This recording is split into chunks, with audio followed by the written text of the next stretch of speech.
listeners, selamat datang kembali di Akar Budaya. Bersama aku Syafa. Dan aku Nurul Faiza.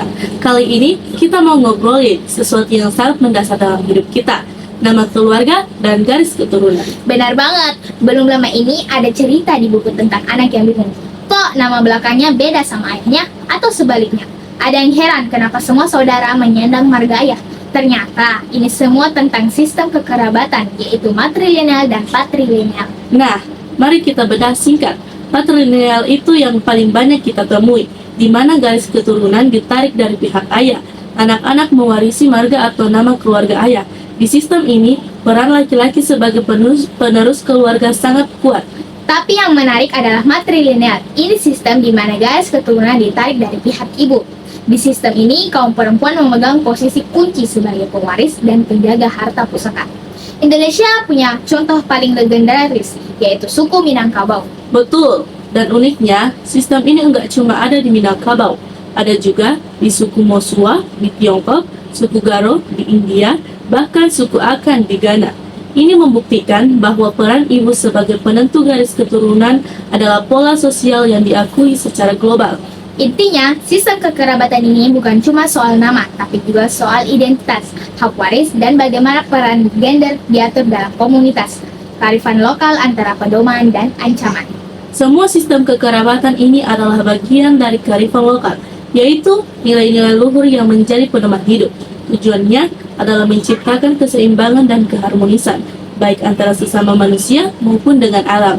Sayangnya, kearifan lokal ini sedang menghadapi tantangan besar. Penelitian menunjukkan seiring dengan pembangunan dan modernisasi, tradisi seperti gotong royong dan pengelolaan alam yang bijak perlahan mulai memudar. Ini yang bahaya.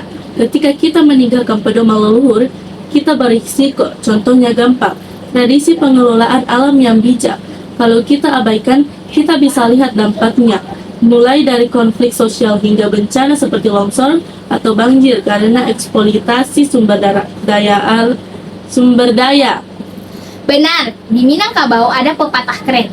Alam tak kembang jadi guru, alam yang terbentang luas menjadi guru. Pesannya jelas, kita harus belajar dan menghormati alam. Kearifan lokal itu intinya adalah keberlanjutan. Jadi pertanyaan penutupnya adalah, kalau kearifan lokal ini memudar, apa peran kita? Apakah kita hanya akan menjadi tradisi ini sebagai sejarah di buku teks?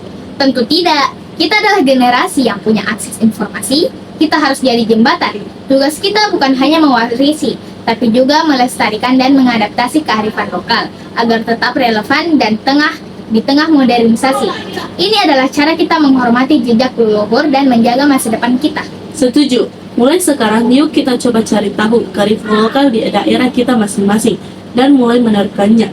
Kecil-kecil dulu, misalnya dalam hal kepedulian lingkungan atau solidaritas sosial.